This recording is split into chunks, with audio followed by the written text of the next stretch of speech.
This episode is sponsored by Thorne, the official supplement partner of CrossFit. Thorne has a rich history of manufacturing supplements with unmatched quality and efficacy. Trusted by the Mayo Clinic, U.S. national teams, and hundreds of professional and collegiate sports organizations. Thorne is your new go-to for all nutritional supplements and diagnostic tests. Find them at thorne.com/u/CrossFit. That's THORNE/U/CrossFit for 25% off nutritional supplements. And for all you affiliate owners out there listening, Thorne has a special offer for you in the Affiliate Partner Network. Simply log into your Affiliate Partner Network on CrossFit.com and click on the Thorne icon to learn all about the awesome products and services you can take advantage of as an affiliate owner. Thorne is proud to be an official supplement partner of CrossFit. Everyone to the CrossFit Games podcast. I'm your host, Chasing with Adrian Conway, and Niki Brazier has been so kind to join us tonight. Niki, how are you doing? I know you're supposed to be down in Miami. I was supposed to be down there too. But I think across the board for all three of us, the word of the day is FOMO. It is FOMO. I'm having a lot of it. It's tough to watch the broadcast when you were supposed to be a part of it, but staying home for the safety of my super young little infant. I have 5-month-old, and this is a really nice way to sort of make it make it feel like I'm a part of the team. So thank you guys so much for having me on Oh, tonight. thanks for joining the show. And speaking of that broadcast, I just want to say thank you to Wodapalooza for the actual broadcast because I've been stuck Oh, inside with good. quarantine because we have a COVID house going on. Adrian, you guys have had a sick house too, but thankfully not a COVID house. But how nice has it been having this broadcast available to get rid of some of the cabin fever that I think I'm starting to get with my kiddos around? Oh, it's been great, man. We had a great time. It was a blast today getting to go from outside getting some vitamin D to coming back in to checking out the live stream. And of course, I didn't get to just hog the TV all day, as you know, screen time is highly demanded when you have a 4-year-old and a 2-year-old. But man, it's awesome. I think they're doing a great job with the coverage. Even when we're not getting voiceover for the earlier, heats that are taking place, at least a lot of times we're getting a very clear depiction of like who's leading, who's following. You can get a good shot of everybody. So I appreciate that, especially years after being a competitor. It's like friends and family want to be watching you throw down, man. So I think it's awesome that they've now stepped up their game and are covering at a very, very high level. Oh, absolutely. I mean, with the crew that they have, if people don't really know, is Wodapalooza is typically used at different production companies since I would say 2015 when they really started broadcast with it. And it was very, I would say, low budget. Just the nicest way I can put that across, where we had one person doing about 10 different people's jobs, and they've rolled out the red carpet on the back end. Hmm. And I think people really need to sit back and appreciate the coverage that we're getting finally. And of course, being the 10-year anniversary for Wodapalooza, I think they're doing a wonderful job, really taking a step forward with their coverage, which I honestly, in turn, Nikki, just from a viewership side, is like, how much do you think this will help increase the popularity of Wodapalooza going forward? I hope that the answer is exponentially because we know that the best way to get the word out about what we do in the CrossFit community is by putting these elite level athletes out on the showcase, right? So you're going to catch this on the live stream, you're going to catch someone sharing something on Instagram, and it might inspire someone to walk into the box for the first time. So it's cool to see the competitors, it's cool to see, everyone that especially since they're doing really neat things broadcasting like other stages and other divisions this year, especially. But I really do hope that it continues to not only grow the excitement around Wodapalooza, but inspire people to walk into the box every single day. That's what's important. And I think what's really cool about the broadcast itself is that you now get to see things that you would only hear about later, and probably because someone didn't do a good job of describing it. So, for example, like the dominance of Ellie Turner on day number one, you couldn't really convey what happened unless you actually saw it.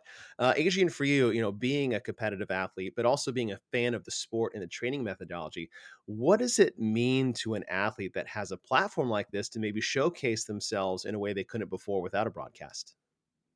Oh, honestly, it's everything. To be quite frank, there are a lot of eyes on our sport, and I mean so from the standpoint of new eyes all the time. People are curious. People hear rumors. People see things but don't really know things, and when they get to see things firsthand, they get a lot unveiled to them, and so it's less about hearsay and more about what they actually observe and experience. So you get to see the people who are dying for every second, and then you get to see them turn around and like encourage someone else to try to finish, even though they were just fighting ruthlessly to beat that person. And I think that's really powerful from a community standpoint. And then from an individual, the opportunity to share maybe your purpose or your drive or what motivates you to train and compete this way is really valuable as well. I mean, it adds levels to how being a competitor can actually fill your passion for life in so many ways, because then you're actually getting to enjoy this experience or share your life with other people.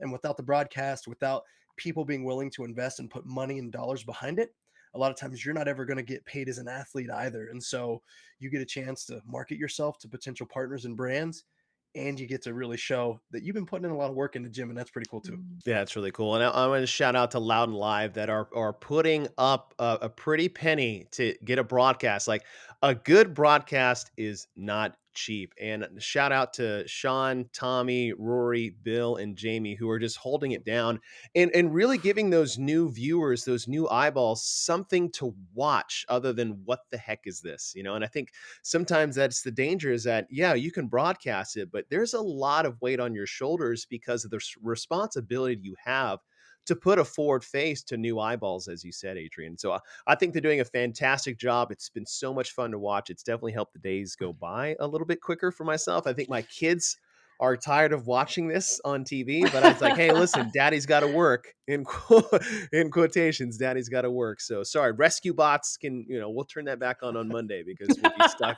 home for another 2 weeks. But let's talk about the action that we had today. We started things off with that MIA barbell complex. This is a repeat from a few years ago, but a little bit of a change. And I say a little bit. That little bit is the length of the bar. They had a short bar in today's complex, and it makes a big difference. And we're hoping they're going to touch more on that on the broadcast. I've heard other people say that are not in the competitive scene that they don't think that there's a big difference. It's more of like an in your head thing. Adrian, as the smile creeps up on your face, I would like you to do us a favor and with your experience as an elite CrossFit Games athlete, please tell us the difference and the magnitude of that difference between a short bar and a regular barbell with this type of heavy weights in particular. Yep. Hey, listen, I was telling you guys earlier, the term shorty is usually meant as a term of endearment, or like, that's my shorty. Well, they felt like they got the short end of the stick when they busted out the shorty bars today. And truly, if I could make it like, I know not everyone was a baseball player, but there's a time where if you are good enough, you get an opportunity to advance from playing baseball with an aluminum bat and you advance to playing with a wooden bat. And Mm. while yes, you can still hit the ball very far, it feels very different. And there's a unique skill set that goes into mastering launching that ball and trajecting that ball particular distances with a wooden bat. Now, so if you've got that experience, paint that picture in your mind, and that's how it feels the difference in moving specifically large loads with a shorty bar. So we've got this great depiction for those of you listening that have been in a CrossFit gym and have hit submaximal lifts that are 85, 90% of your 1RM. And you know what it feels like as you pull that bar to meet or brush your body at the what we like to term full hip extension, right? When we brush our body with the bar, what tends to happen because of the length of the bar and the way the weights sit on it and the way we meet that bar with our body, the bar actually bends. And as the bar bends, the ends of the bar start to whip back up. They undulate up as we shrug under the load. And that is what actually gives us a touch more acceleration vertically. Now, this acts in our favor when we're using a standardized size barbell. Mm. Experienced athletes feel it even more than beginner athletes, and they know how to use it even better than beginner athletes. But today, the men and the women got to use zero of that advantage. And speaking from the experience of competing both at the games, at Wodapalooza, at many other competitions, when you take the floor and there are shorty bars there, the rationale is, of course, athlete safety and space. They want to get as many athletes on the floor together at the Yeah. same time as possible. But there often aren't any shorty bars in the back. So these guys and girls were back there slinging 315 and 205 with the standardized size barbell and feeling great about themselves. And then they took that floor and the bar felt a little bit thicker and much more slower moving. And I think it shocked the field completely. And, Hmm. and it looked like that too when you were watching it. You're like, I don't remember seeing a 275-pound hang clean look that heavy for Rich Froning ever. or the amount of fails that we saw on the shoulder overhead at 315 and 205. And when you Right. look at those numbers traditionally, just for a regular barbell, is that those aren't really maximum weights for these athletes that are taking this test. Obviously, I'm speaking Right. towards the elite CrossFitters here, not myself. Adrian's talking about the whip of the bar. I have yet to put enough weight on any barbell to get any sort of whip, but I also have used a short bar, and it makes a massive difference between that. Exactly what Adrian is talking to. Nikki, what was it like watching on your end of just, I mean, what this is supposed to look like, and it did not look like that whatsoever. What was it like watching for you? It was so hard because I think that when you're a fan, and when you watch with such a critical eye the way that we do, you can't help but make predictions, right? And so I kind of had this thought in my brain about how this event was going to go, and I knew what athletes were, you know, excelling in strength, and then you kind of got to weigh, well, it's more than just strength. This is a little bit of a cardio workout because it's barbell cycling, but it's not all that much in terms of reps. So it is the strength athletes that are really going to kind of pull through. And then it just kind of fell apart in front of me when I was watching it. And I found myself being like, whoa, this did not go.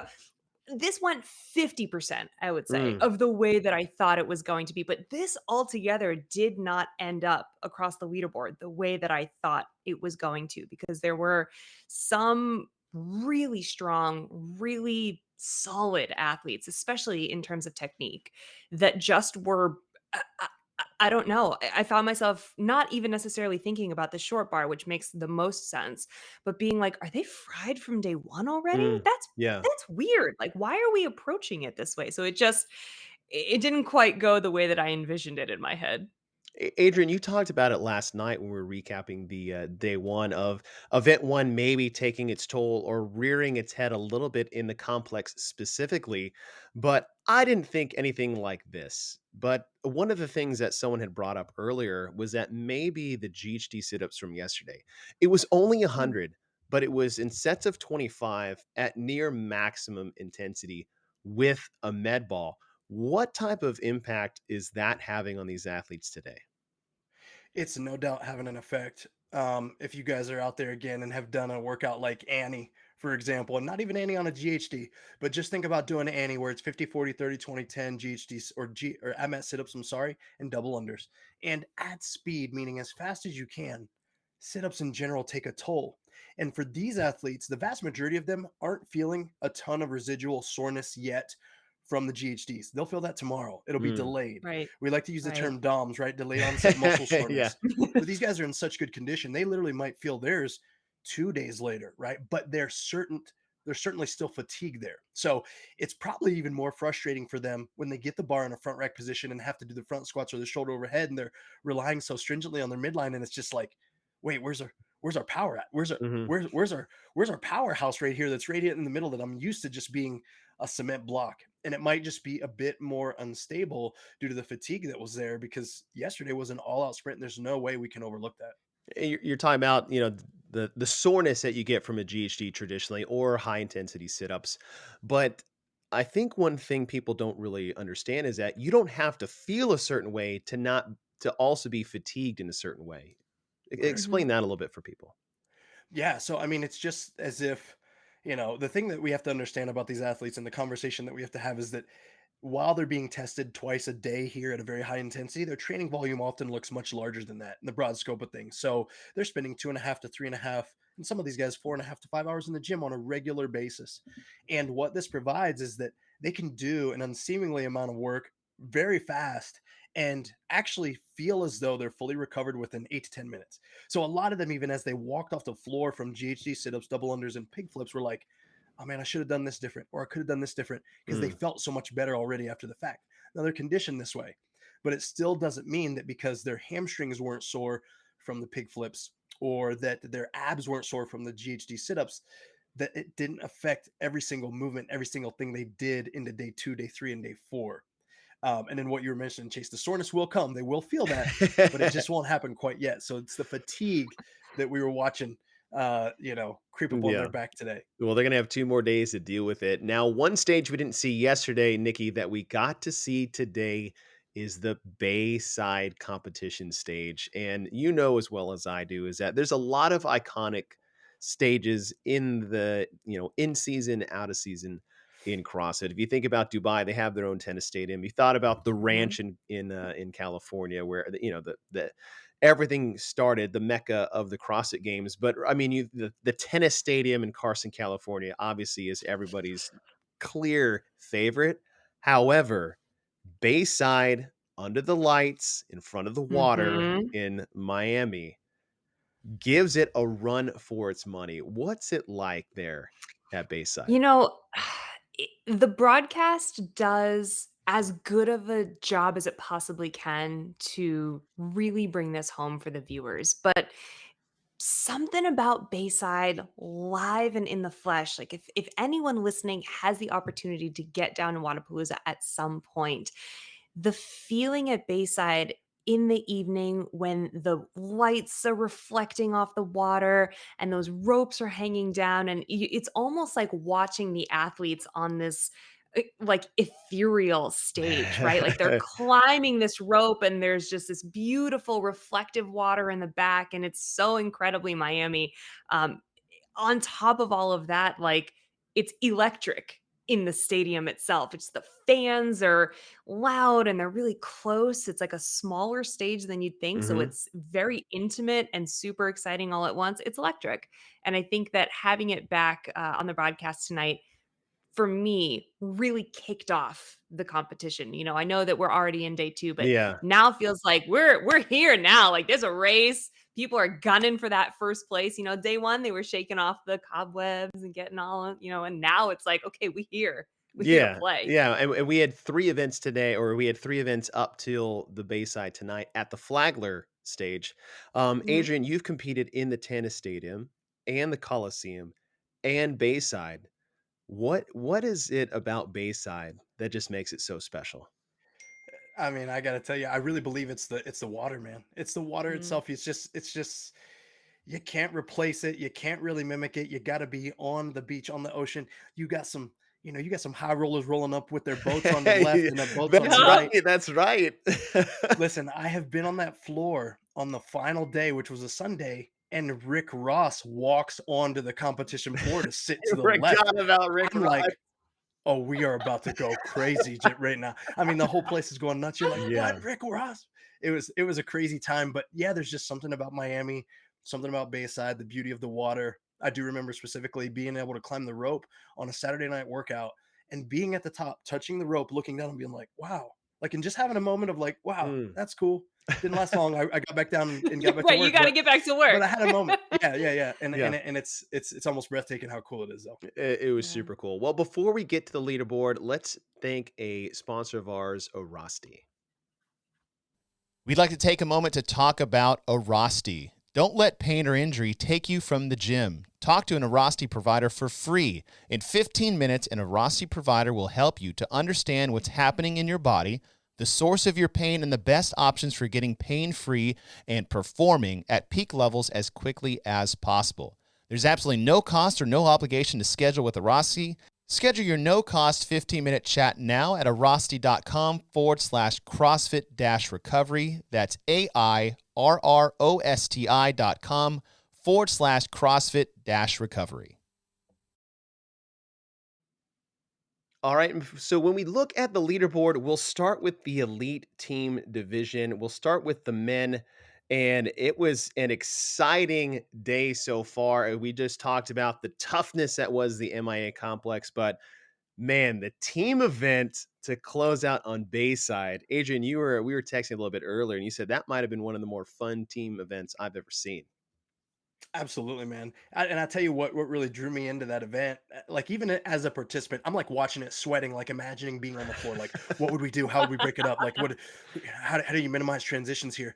And it's really broken down to me. And like this workout was so much like high engine, high velocity, go, go, go. Those transitions were down to the half a second, millisecond to who was going to gain an edge or a rep here or there.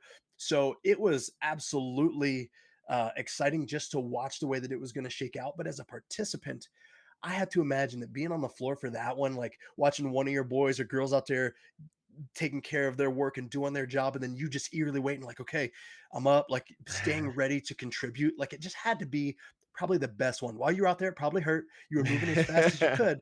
But also the caveat was that because of the rotation, it was like you got to actually have that moment that I was almost speaking to earlier, that it's like, yeah, you could soak it in a little bit and then just kind of eye the field as you Mhm. looked left or right. But it was exciting.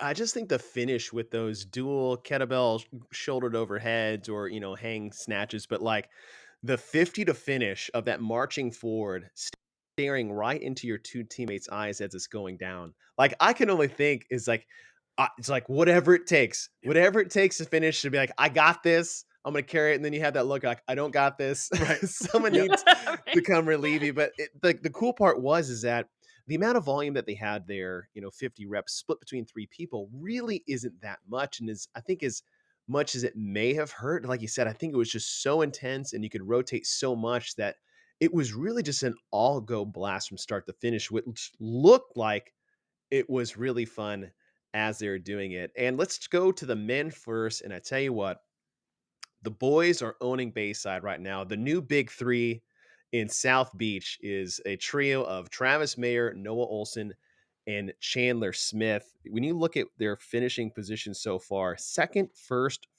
and third, sitting in first place overall with about I want to say is a 24-point lead over Thunder from Down Under, which they're sitting in second place. And then one of the more fun team names to say is Sam Sorella Man, which it just rolls off the tongue. I just think Cinderella Man every time it comes up. But Nikki, from your perspective, how's the men competition shooken up so far for these elite teams of three? So stacked, right? Like that's I wish there was even a better word for it, but so stacked. I mean, almost all of these guys have taken serious runs at the podium on an individual standpoint. So to bring them together in teams of 3 is not only super fun to watch, obviously, but is also like it allows for a really unique team dynamic. And when you look at the guys who are at the top of the leaderboard right now, I mean, any one of them, I think, could have made a run for the podium here on the individual side. So Mm, putting them yeah. together makes, I mean, especially it's a little bit of a unique standpoint having Noah Olson in that team, because you kind of think of him as the sweetheart of Wodapalooza and the competition Yeah. itself, right? Miami's kind of his hometown, and he's been in this competition forever, and he's kind of got that like home court advantage, so to speak. So I wasn't sure if it was going to work out for him similarly on the team side, but I mean, it seems to be the magic of the moment seems to be still working for him. And I think I bet that's helping that team a little bit in the moment to just feel good, feel energized, and make it to the top of the leaderboard. Aged watching the other teams, Thunder from Down Under doing their things. Sam Sorrellman had a great day too. You got Team Hercules, Invictus behind them in 4 and 5. Is any of these four teams chasing the boys have an opportunity the rest of the weekend, or are they just going to run away with It's a fair question, but the answer is no, they don't. Um, and it? and I think about it in a couple ways. And the first one is like the layout of the programming. Even as we anticipated, I believe, Chase, you and I at least had, Mayhem in Paradise coming up at the tail end of the podium. Yeah. A team like Mhm. that, and a team like a few of these others that have more, uh, I guess we can categorize it team experience. Mhm. It goes a long way, but only if the test actually reflects that long term, right? Over the scope of the test. And if we've got 8 tests and you only really break out the worm or like a fair selection of synchro repetitions in two Mm. of the workouts, maybe they're going Yeah. to be Yeah. limited in where their true capacity lies. And right now, from where we stand and what we've seen so far and where we're going in the future here in the next 2 days, I'm going to lean heavily into saying the boys are going to start to or will continue to have similar standings in the workouts that remain as they have throughout the week because they're so raw capacity based. There's a little less technical aspect of them having to work together directly or unified. So I think that will always act as an advantage to the team that has the more dominant fitness, and those guys are clearly proving that they got it this weekend. Nikki, Adrian mentioned Mayhem in Paradise. Obviously, you have Yeah. Rich Froning, Luke Parker, and Angelo DeChico. But how shocked are you? watching them compete, sitting in 11th place after half the weekend's over.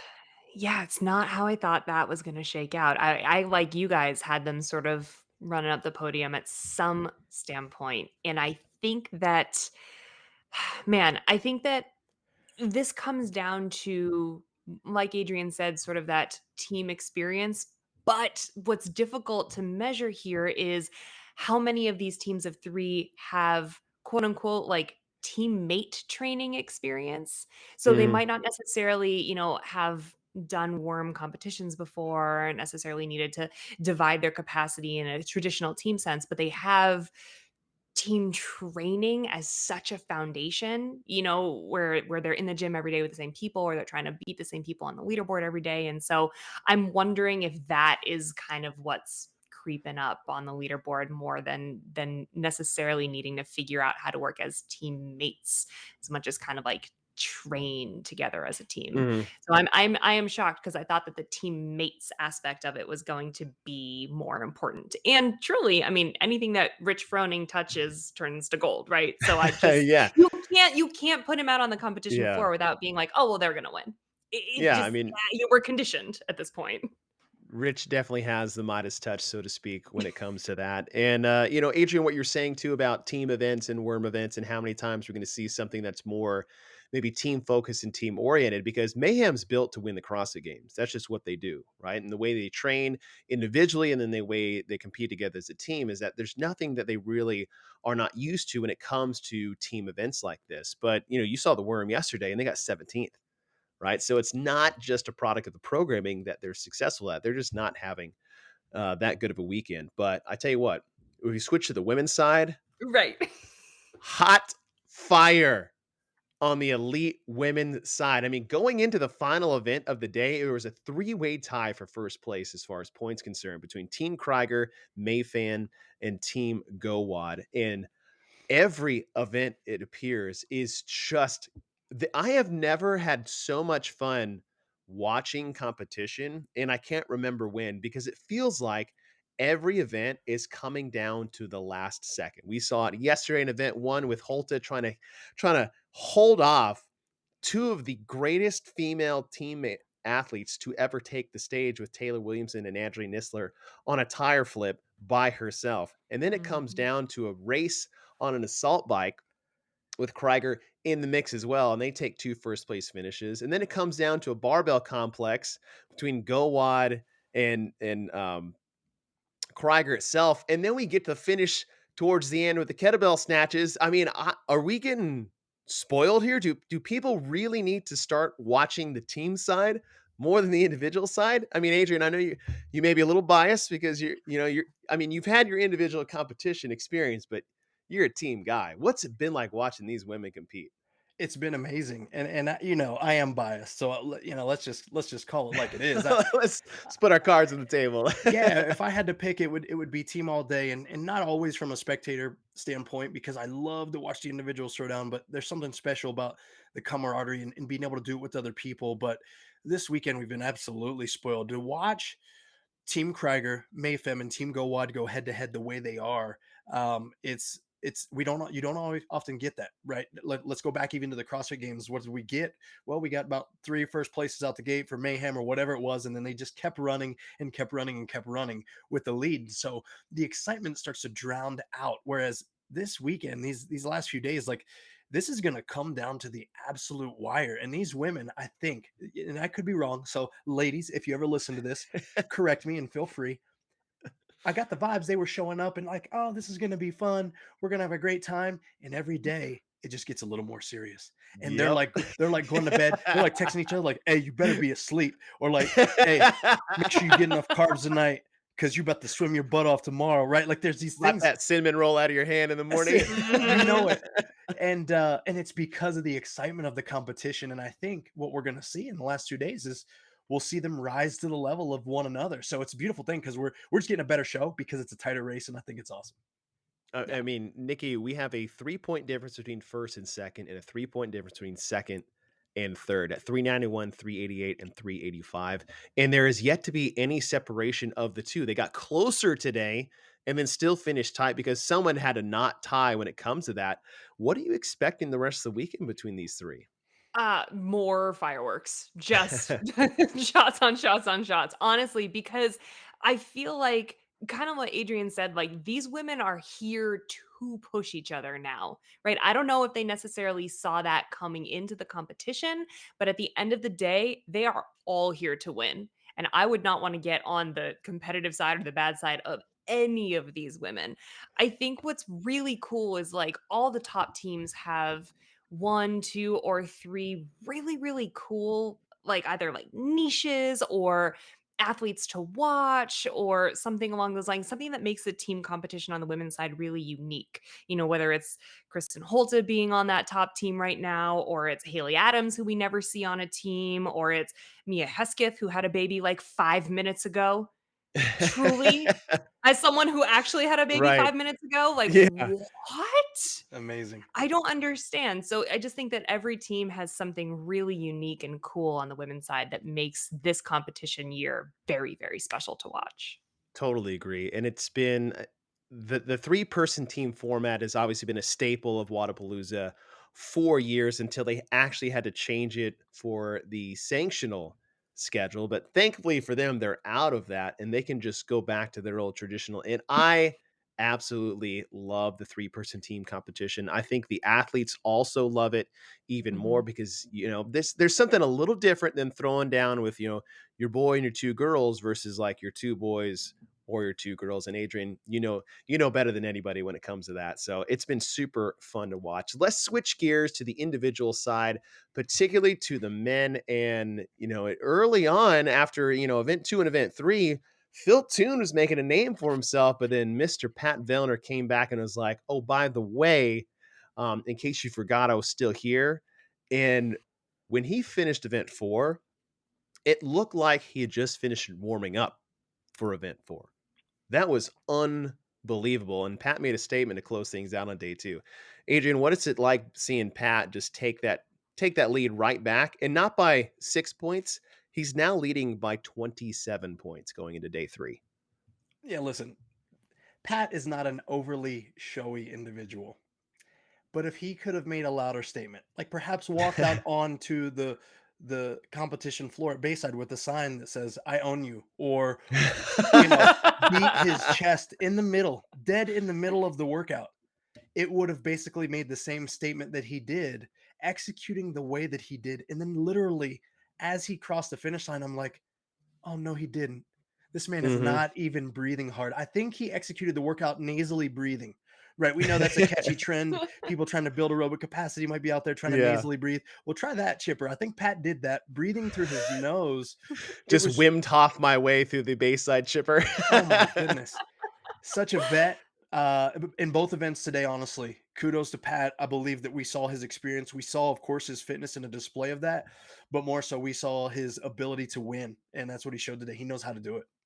Now, we saw 2 athletes that were in the top 3 before the final event. That was Phil Toon, who was actually in the lead after 3 events. And then Dallin Pepper was sitting up there in the top 3. Now, they have both fallen out. Toon has gone down to 3rd, Pepper outside in 4th. Alexander Caron has moved into 2nd. Nikki, we talked a little bit about Dallin Pepper yesterday, and Dallin's been one of those teen athletes that had a massive amount of success on the teen side, but is yet to take the next step on the individual side. You've got to see that firsthand more than most. What's it like seeing Dallin's progression throughout the years? And do you think that this may be the year that he can finally break through?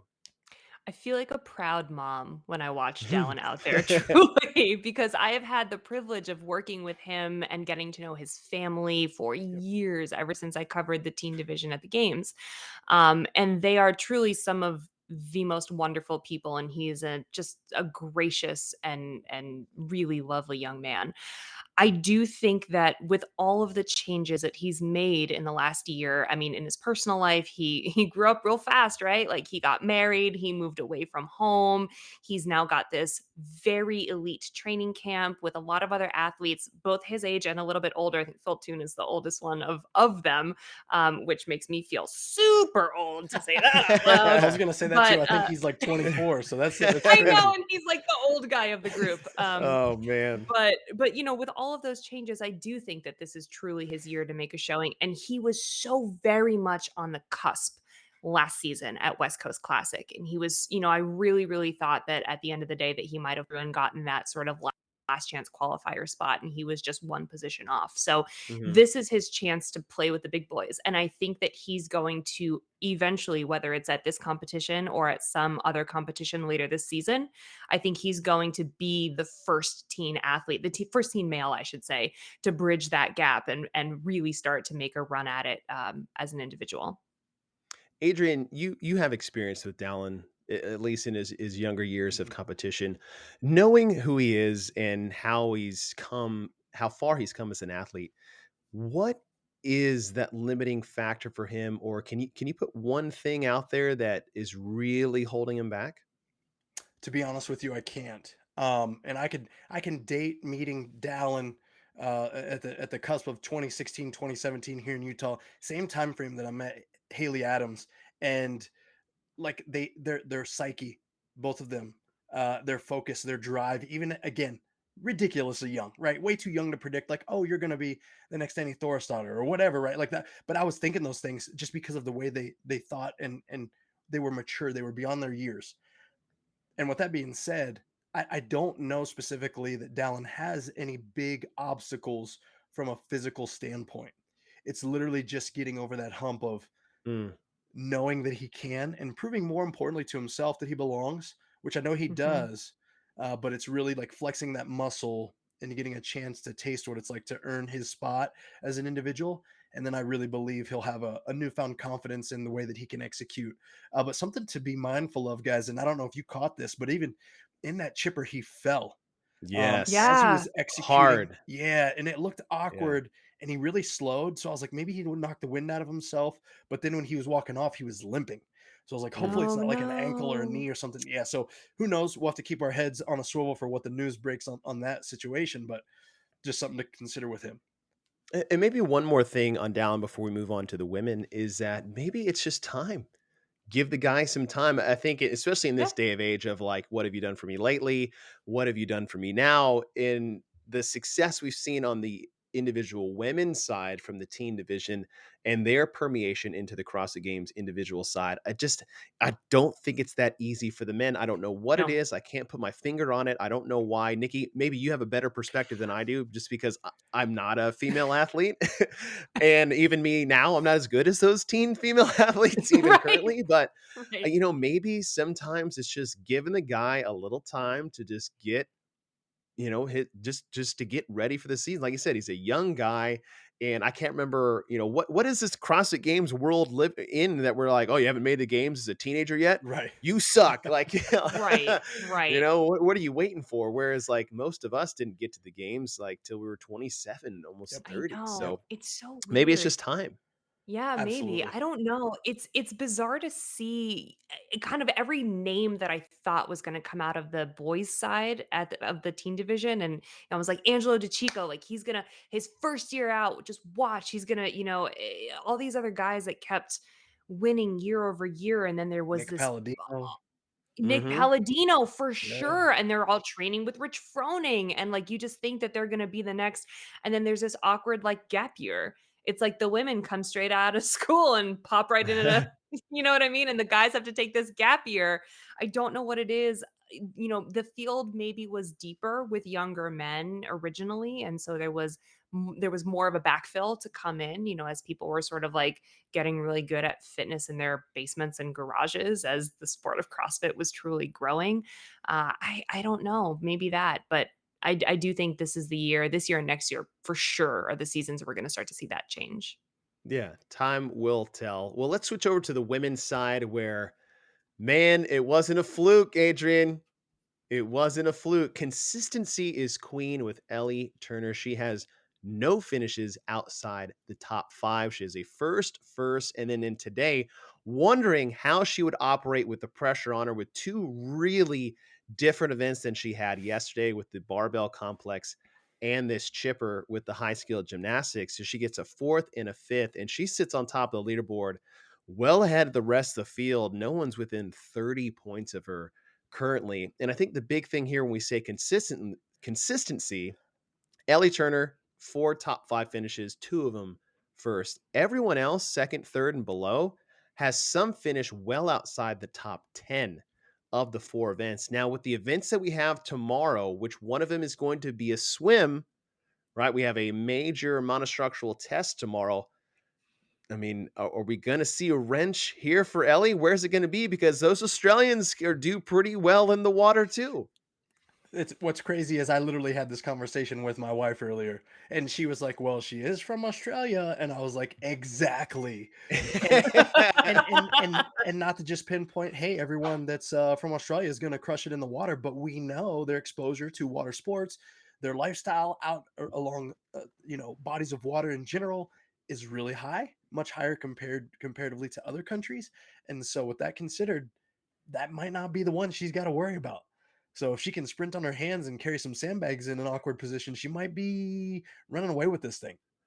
Mhm. It's going to be fun. I'm excited about tomorrow. Nikki, when you look at those that are chasing her, at least for the podium, you have Emma McQuaid is in second, 343 points. Bethany Shadbourne tied for third with Danny Spiegel. Both have 334, so 9 points out of that podium position. And then Fee Sagafi is in fifth at 314. Emma Tall, 313. Ariel Lowen, 310. I mean, you go all the way down to seventh place, and anything is up for grabs. Ellie Turner is separating herself right now, but we still have half of Yep. the competition to go. And I feel like in the second half, as we start getting events where people can be in danger of finishing outside of the top 10, top 15, and maybe tighten up the leaderboard. Looking at tomorrow specifically and who we have is that, who do you think of those four, at least between McQuaid, Shadburn, and Spiegel, and, throw Fee in there as well, can separate themselves from this tight cluster currently sitting in that second through fourth position?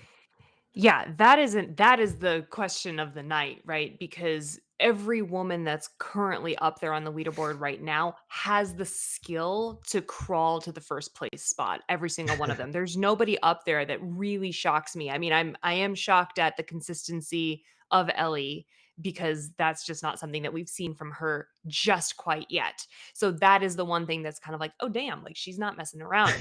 But truly, everyone who's up there right now is who I expected to be up there, with potentially the exception of Sarah Sigmund's daughter. I thought she'd be a little bit further up the leaderboard. But if I truly had to make a prediction for tomorrow, I would say that I think it's Danny Spiegel who's going to make some sort of move that we haven't quite seen yet. And I'm a little bit surprised it hadn't come earlier. I thought we were going to see something miraculous after the barbell complex with her, but I do think that I'm excited to see her in the water, and I want to see what she can do tomorrow. I think people might not realize this, but Spiegel always does very well at Wodapalooza for some reason. I Mhm. don't know if it's the vibe, the programming, or how it stacks up, but Wodapalooza has been very good for Danny Spiegel. You mentioned Sarah Sigmund's daughter, and I don't think she actually took the floor for event 4. And I'm Yeah, I not don't think sure if so. anyone we haven't official news yet if she maybe have withdrawn for competition. Um, but Adrian, I remember Mm. watching her on the barbell complex and just something didn't look right. We talked about the fatigue without feeling the soreness from day one. If you think about Sarah in the barbell work that she did in Dubai, where she I think almost PRs her clean and jerk, and then we get to the stage in Miami and she can't even cycle a 195 when she clean and jerk 233 or almost 240 just a month prior to that. So I think Sarah has not looked right after event 2 from Mm. yesterday. Yeah, I agree. And I was thinking the same thing, man. I was watching her. I think that of course there was naturally some pacing errors that might have taken place there, where she stepped to the bar, and of course the shorty bar, as she's even getting back to her training and worried about volume and technique and managing those intensities and where it should be to step on the floor and be prepared. She certainly could have left that element out, and we can all understand how that could have been overlooked. And so, whether that was a shock to her system, whether her central nervous system was pretty smoked and fatigued from all the pig flipping yesterday, and all those sit-ups and everything else that was a part of it all, and even including the adrenaline dump and the recovery from, while it seems like a long time ago, Dubai, and the travel that she's experienced. Mm. Right, there's so many things that these athletes are dealing with on top of coming back from an ACL repair, that it's often overlooked from our perspectives as a spectator or even an analyst. And I think that it's it does them a disservice for us to just think like, oh, it's only on the floor. That's all that matters. But it certainly showed there for her. And so even as she took the floor with event 3 and things didn't look quite right, her body Yeah. language also showed that it wasn't. Yeah. Mm, Right. And I think we've all Yeah. probably been around the sport long enough to see that Sarah can be very up and down with her emotions, but she was definitely not in a good place there, looking at the bar, shaking her head. Like Yeah. it was almost like I didn't know if she was going to continue on at that point, even like to finish the event, but she tried to stick with it. So hopefully it's nothing serious for her, but I'm disappointed to see that she had to bow out of the competition. I wanted to see how she was willing to scrap and fight to stay in it. Yeah, we'll wait to see any official word from Wodapalooza on her status as far as continuing on the rest of the weekend. Nikki, after day 2, what was one of the big takeaways for you on any division, individuals, teams? What stood out for you today? Well, I will say that I saw a little bit of drama on the old Instagram Ooh. after Yes. Ooh, I okay. know. After, Okay. the final Chase event leans in closely. Me Me today. too. I'm too. like, Listen. Hey, listen, not this is not official. This is just I'm in the comments with the popcorn just like everyone else waiting to see what the drama is. And someone Mhm. made a comment that they thought that Bethany Shadburn did one more set of the kettlebell deadlifts than the other women down at Ah, Bayside. extra. And then yeah, an extra set. Everyone did 3 sets of them and that she did Mhm. 4, and then actually Wodapalooza commented back and said that their team is reviewing the event with the athletes and to keep an eye on the leaderboard for any updates.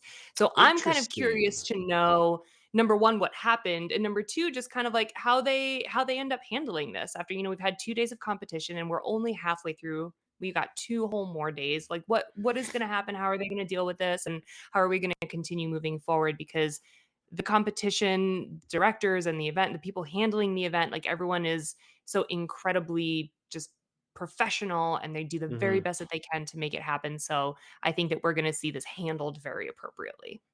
I'd be curious to see if that was the case.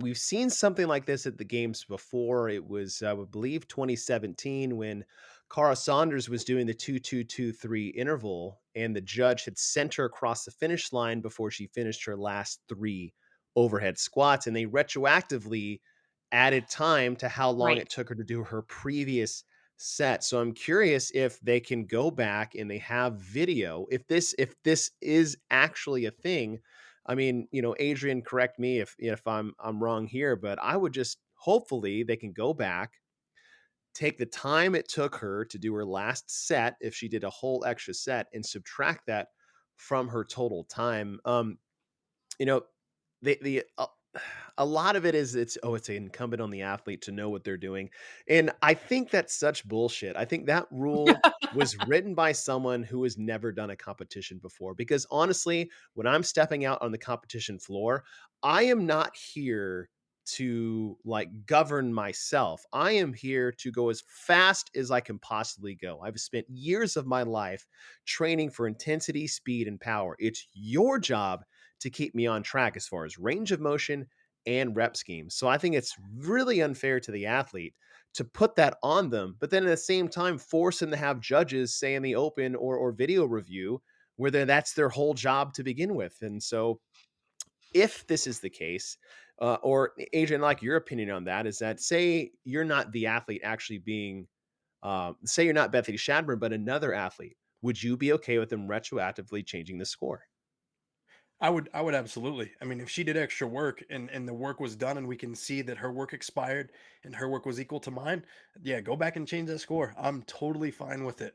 My thing with the discrepancy is just from the outsider's perspective, I think it was very easy to assume people were doing extra work because athletes were staggered on the floor. And so if someone had Mm, not quite the direct understanding of who was where, athletes were taking the steps forward and some of them were still behind others, and then others had to actually step further and do an extra set, but it was because they yeah. started their set further up. So some of Mm. that I will trust that they'll make the right choice with the judges, but from a spectator's perspective, it's super easy to get misled because trust me, I've had listen, my mama been watching me compete for a minute, and she'll be like, hey, I think you had to go further than that other guy. I'm like, she'd be raising a storm if I wasn't like, no, listen, it's okay, mama, they did the right Yeah. thing. You know what I'm saying? So I Yeah, maybe it yeah. was something like that for her as well. Let's hope that's the case. But as an athlete, I'm like, hey, let's fix the score. Let's keep it fair. Yeah, Yeah. and Nikki, as you said, with Loud Live and the people behind the scenes there, if there was some type of discrepancy, I know they're gonna handle it professionally and do it the right way and sign off on it as they move forward. And as we close out day 2, let's turn our eyes to day 3 quickly as, like we said, the day is gonna kick off with that assault try, so to speak, is that you're going to have a row, you're going to have a swim, they're going to get in the bay, which is another just a classic event here at Wodapalooza, and then the assault runner at the end. And anytime you throw in a swim, that's just one big wet wrench that you're throwing into the leaderboard, especially on the team side. Adrian, what's it like doing team events that involve swims? Well, I'll tell you what, it can be one of the most frustrating things you experience if we're not all like swimmers. Because on one hand, this is one of the movements in CrossFit that can have such disparity. You guys can be at the same level in many things in the gym, and in that skill set and exposure to swimming and getting in the water and being buoyant is so different than anything else that we do. That as a teammate, it's very frustrating. Often, if you are the person that can swim well, your patience is tested. You've got to be willing to stick with it with the person. If everybody gets to swim or has to swim together, you've got to keep people's composure, because now we're not just thinking about like, hey, we might have a bad time. We're like, hey, these people might drown or they might kill each other. Because not that this workout is the same way, but we've had to swim with things together, whether we're dragging something or holding onto a rope, or there's been many kind of renditions of swimming on a team. And that movement will test a lot of teams' overall fitness level. And we know, I mean, listen, if you're going to call yourself the fittest in the world at anything, you should have to show it in the water too. So it's valid, and we're going to find out some things about a lot of these teams tomorrow. Nikki, we have I would say a classic CrossFit style event for the evening portion, which is the 5 rounds for time of handstand push-ups and overhead squats, and then into the muscle ups in overhead squats. So we have something bit off the wall, a little bit off the reservation. We're getting wet, we're getting in the water, we're doing some assault runs and some rowing, but then we bring it back to some just good old Mhm. fashioned classic CrossFit. What's it like to finish out the night with an event like we're going to have tomorrow? I think it's going to be memorable because it's going to be something that we can all relate to. It's going to be the type of workout that you want to hit in the gym later on with your friends, or you want to scale and give it a shot, or you want to, it's very attainable. So that makes it really special when you watch it as a part of the community. And I think we're going to see some really, really close races, just like we have all weekend again. So you put those two things together, I think that is going to be an epic way to end out the day tomorrow.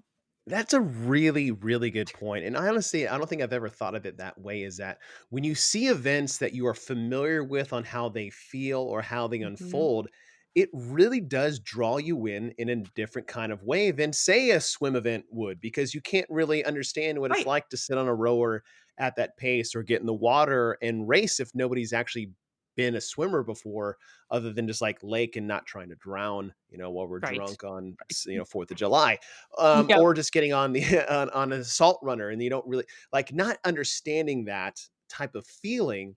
It's really hard to get drawn in and get excited about an event. But when you have something like we're going to have tomorrow, which is just handstand push-ups and overhead squats and ring muscle ups and overhead squats again, it's like we've all done that.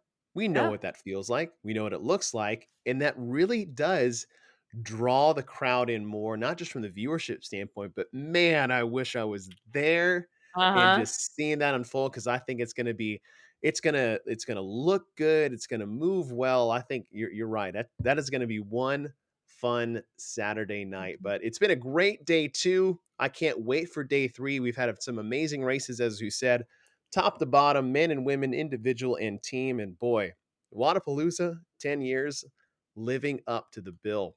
Can't wait to see what happens tomorrow. Nikki, thank you for jumping in with us and joining the Of show for course. day two recap. Adrian, as always, it's good to see you, my friend. And you guys, make sure you're going to games.crossfit.com. Watch all the live feed all weekend long, because the weekend is here and it's only going to get more fun. But for Nikki, Adrian, and myself, we'll see you guys next time.